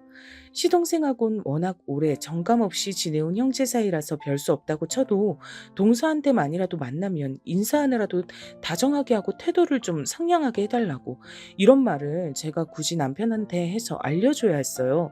그렇게 안타 이르면 남편은 계속 동서하고도 정남이 하나 없이 지낼 게 뻔했습니다. 그리고 전 저의 이런 행동을 뒤에 가서 후회하게 됐죠. 그런 후회하기 전에 비극적인 일이 먼저 닥쳤습니다. 시동생이 하루아침에 세상을 떠난 겁니다. 심장마비였어요. 어떻게 이런 일이. 아주 어릴 때 얼핏 외가 쪽에 심장마비로 돌아가신 어른이 두 분 계셨다고 듣긴 했는데 내 동생이 하필 심장 약한 걸 물려받았었나 보구나. 불쌍한 내 동생. 상현아, 형이 미안하다. 시동생의 영정 앞에서 남편은 보는 사람들이 숙연해져서 모두 고개를 떨굴 정도로 오래도록 오열을 했습니다. 동서는 핏기 하나 없이 초췌한 얼굴로 가만히 있었어요. 밀랍 인형 마냥 생기가 하나 없었습니다. 동서, 어떡해. 괜찮냐고 물어봤자 소용없는 거 아는데 그래도 괜찮냐고 물어볼 수밖에 없어서 내가 동서한테 미안하다. 형님, 아니에요. 괜찮아요. 정말로 괜찮아요. 이대로 삶을 포기할 것도 아니니까 조금만 더 괴로워하고 조금만 더 힘들어하다가 마음 다 잡고서 열심히 살아볼 거예요. 그래, 동서. 잘 생각했어. 서방님도 하늘나라에서 분명 동서가 잘 살길 바라실 거야. 꿋꿋하게 삶에 대한 의지를 다지는 동서를 보며 전 다행이라 생각했습니다. 젊은 나이에 세상을 떠난 시동생도 남겨진 동서도 모두 불쌍해서 가슴이 아팠어요. 동서는 먼 지역으로 가서 조용히 마음을 달래며 지내겠다고 했습니다. 언제까지 그럴지 모르겠으나 조용히 살다가 다시 기지개를 켜고 싶은 마음이 들면 그때가 돼서 저에게 연락을 하겠다고 했어요. 전 동서의 선택을 응원해주며 아쉬운 마음 가득한 채로 헤어짐의 인사를 주고받았습니다. 부디 동서를 다시 만나는 게 그리 오래 걸리지만은 않길 바랄 뿐이었죠. 그리고 전 그 이후에 남편과 이혼을 했어요. 남편이 저와 이혼을 강력하게 원했기 때문입니다. 난 더 이상 아무하고도 같이 살고 싶지 않아. 결혼 생활도 너무 지겨워. 엄마 같지도 않은 인간, 아버지라고 부르기 싫었던 인간, 불쌍한 내 동생까지 모든 게 다 거지 같아. 그렇다고 해서 왜 나하고 이혼을 하겠다고 해? 결혼이 장난이야? 이혼이 장난이야? 만약에 장모님이 희귀병에 걸리지 않으셨다면 당신이 나하고 결혼을 했을까? 뭐라고? 갑자기 그런 소린 왜 해? 지금까지 말은 안 했지만 속으로 항상 생각해온 거였어. 당신이 과연 그런 상황이 오지 않았다 하더라도 나하고 결혼을 했을까? 난 아니라고 보는데. 나를 정말로 사랑하긴 하는 건지 그냥 적절한 결혼 상대 그 이상 그 이하로도 보지 않은 건 아닐지 그런 의심이 계속 들었거든. 남편이 그 말을 하자마자 제가 뺨을 때렸습니다. 집안의 정적이 감돌았고 그 차가운 고요함이 저희 부부의 끝을 표현하는 듯 했습니다. 전 남편을 용서할 수가 없었어요. 제가 여태껏 결혼 생활에 얼마나 충실하며 제 마음을 다하며 남편을 평생의 동반자라고 여기며 살았는데 고작 그딴 의심이나 받고 있었던 게 모욕적이었습니다. 그리고 남편은 저에게 뺨을 더 맞아줄 수도 있으니까 제발 이혼이나 해달라 그랬죠. 제가 대답을 안 하자 제 앞에서 무릎을 꿇으며 거듭 이혼 의사를 밝혔습니다. 이렇게 병들어버린 결혼 생활 더 이어가봤자 무슨 소용이 있겠나 싶어 이혼을 해줬습니다. 남편에겐 미련이 없었는데 엄마에게 죄송해서 면목이 없었어요. 엄마, 미안해. 내가 또 나답게 굴어버렸어. 잘난 거 하나 없고 잘해낸 거 하나 없는 그런 나다운 모습을 엄마한테 또 보여주고 말았네. 남들 다 하고 사는 결혼 그거라도 잘 해낼 줄 알았건만 내가 스스로를 과대평가했나 봐. 유진아, 괜찮아. 실패해도 괜찮고 쓰러져도 괜찮아. 우리 유진이 뒤에서 엄마가 다 지켜보고 있어. 네가 쓰러지면 얼른 달려가 일으켜주려고 준비 중이고 네가 실패하면 얼른 어깨 두드려주면서 다시 해보란 용기 불어넣어주려고. 엄마는 항상 그런 준비가 되어 있는 채로 사는 사람이야. 그니까 이번에도 괜찮아. 우리 유진이 잘했다. 그동안 애썼다. 그 앞에서 제가 어린아이처럼 울고 말았습니다. 전 죽는 그날까지 엄마의 발끝도 따라잡지 못할 것만 같았어요. 위대하고 또 위대한 엄마란 든든한 버팀목. 그 덕분에 제가 시동생의 갑작스런 죽음부터 연락을 끊고 멀리 가버린 동서와의 이별, 그리고 당혹감과 상처가 가득했던 이혼이란 과정을 다 힘들게 지나왔음에도 멀쩡히 잘 지낼 수 있었던 것 같아요. 희귀병을 앓고 계신 엄마를 위해 제가 멈출 수 없는 노릇이었기에 열심히 일도 다니다 보니까 제 일상이 한결같이 이어졌고요. 그렇게 살다 보니 지난 일들에도 자연스레 묻은 마음이 들었습니다. 때때로 동서가 생각나서 잘 지내려나 싶은 궁금증과 염려가 동시에 들었죠. 특히나 엄마를 보고 있으면 동서가 떠오르기 마련이었기 때문에 더욱 그랬습니다. 그러던 어느 날 제가 정말 우연히 동서의 소식을 접하게 됐습니다. 이 세상에 영원한 비밀은 없다고 하던데 그 표현이 정말 맞더라고요. 여러분, 젊은 사람들은 거의 다 하고 요새는 나이 드신 분들도 꽤 많이 하는 SNS가 뭔지 아시죠? 제가 원래 그런 걸 안 하고 살다가 직장 동료가 시작해보라고 권해서 해봤거든요. 그러다 제가 SNS에서 동서의 소식을 접한 겁니다. 동서의 친척으로 추정되는 인물이 놀랍게도 동서의 결혼 소식을 올려놓은 거예요. 웨딩드레스를 입은 동서가 사진 속에서 환하게 웃는 모습이었습니다. 그리고 사진상에서 신랑은 팔 부분만 나와 있었어요. 신부가 주인공인 사진이었거든요. 뭐? 동서가 결혼을 한다고? 이 사람이 마침 예식장하고 시간을 적어놓고 이때 간다고 했으니까 나도 그날 시간이 되면 가볼까? 동서가 깜짝 놀라서 우는 건 아닌가 모르겠네. 괜히 민망해서 저한테 이 좋은 소식도 못 전했을 동서가 안쓰러웠어요. 동서와 저의 공통점이 있다면 결혼식을 따로 정식으로 안 올리고 간단한 식사자를 갖는 것으로 끝냈단 거예요. 전 결혼식에 딱히 미련이 없었지만 동서가 결혼식을 올린다는 게 괜스레 가슴이 벅차올랐습니다. 꼭 가서 동서를 봐주고 와야겠다는 생각이 들었어요. 당일에 부지런히 준비를 해서 장소로 가봤더니 정말로 동서가 신부인 예식장 홀이 있었습니다. 그리고 전 신부 옆에 적힌 이름을 보고 제 두 눈을 의심했죠. 왜 내 전 남편 이름이 여기 적혀 있지? 설마 동명이인이겠지. 전 고개를 갸웃하며 걸음을 옮겼고 결혼식이 진행될 홀 입구에서 웃는 얼굴로 하객들을 맞이하고 있는 신랑을 본 순간 얼어붙고 말았습니다. 동서와 결혼한다는 남자가 바로 제 전 남편이었기 때문입니다. 상상도 못한 일이었어요. 전 너무 놀란 나머지 후다닥 뛰어가다가 신부 대기실을 발견했습니다. 미친 듯이 뛰는 심장을 안고 안쪽을 봤더니 동서가 웨딩드레스를 입고 앉아 있었어요. 그리고 저와 눈이 마주치자 기절할 듯이 놀라더군요. 형님? 어떻게 형님이 여기 설마 뒷조사하신 건가요? 뒷조사라는 단어가 나왔던 것부터 동서가 떳떳하지 못하다는 것을 눈치챘습니다. 그때부터 심장이 조금 진정되었고 머리가 차갑게 식기 시작했어요. 아니, 믿을지 모르겠지만 100% 우연으로 동서 소식 접하고 여기 오게 된 거야.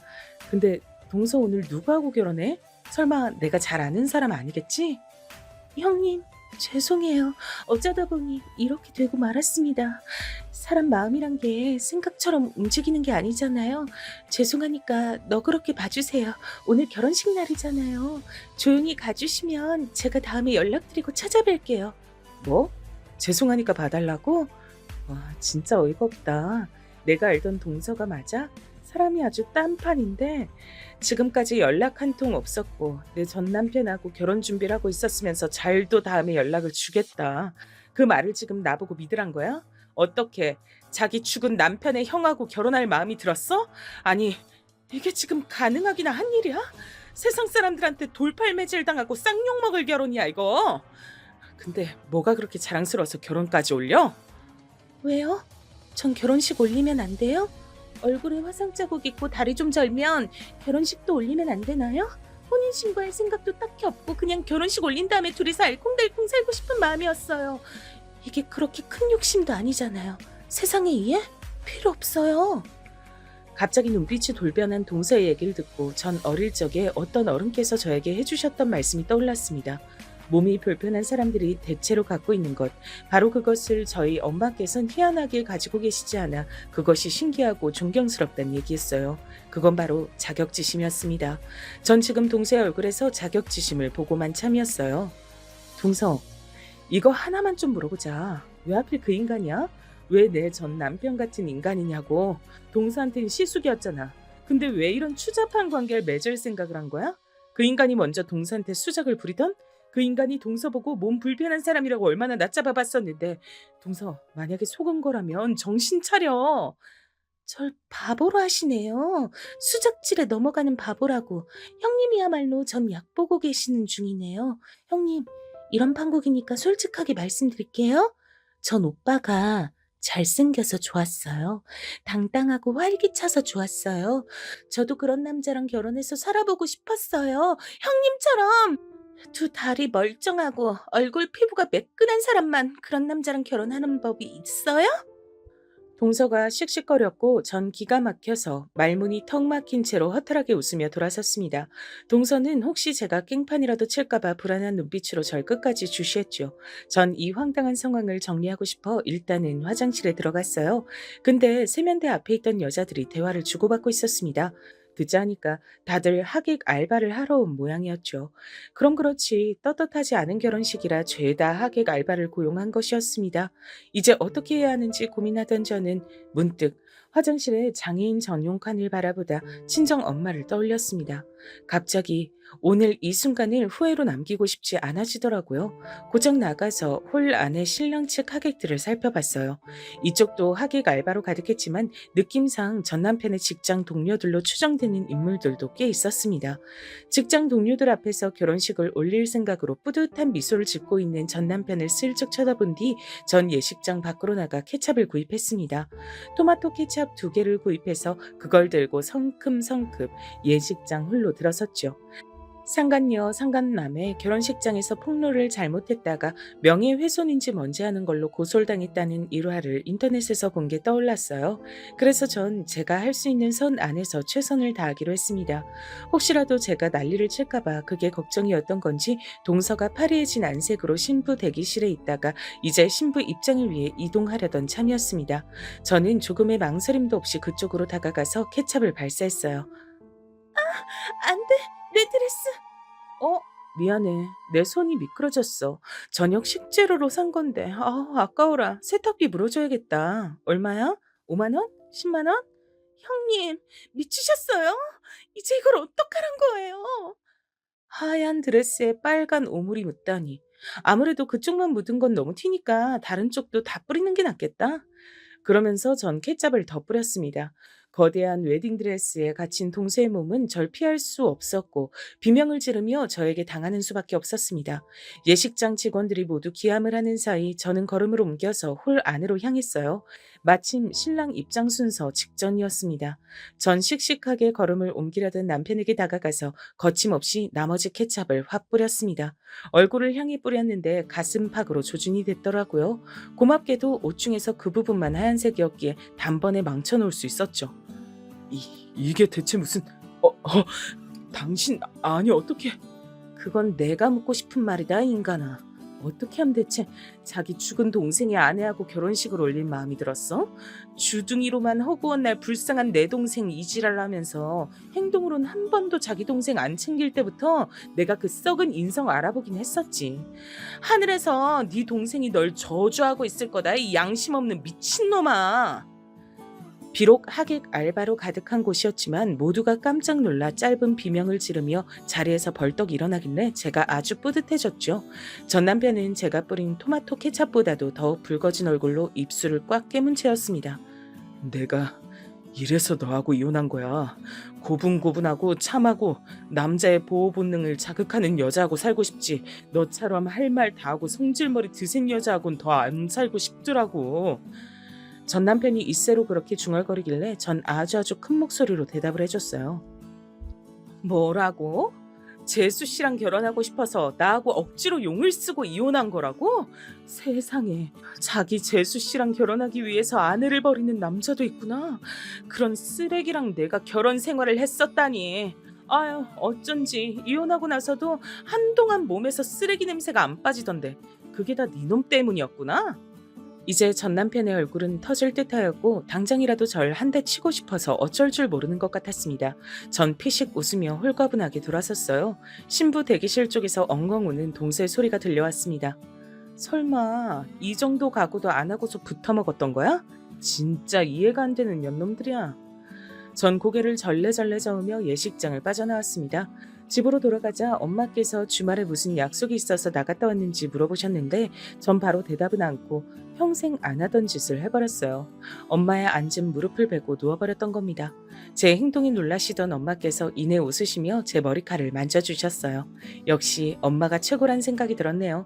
궁금해서 얼마 후에 소식을 일부러 찾아봤는데 전 남편 놈이 직장 내 소문이 안 좋게 쫙 퍼져서 울며 겨자 먹기로 사직서를 낸 모양이었습니다.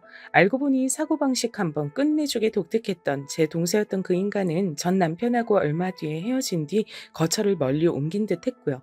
한때는 제 친동생처럼 여기며 잘 지냈던 사이였기에 곱씹으면 이루 말할 수 없이 씁쓸했지만 이런 게 바로 인생의 맛이겠거니 생각하며 마음을 다스렸답니다.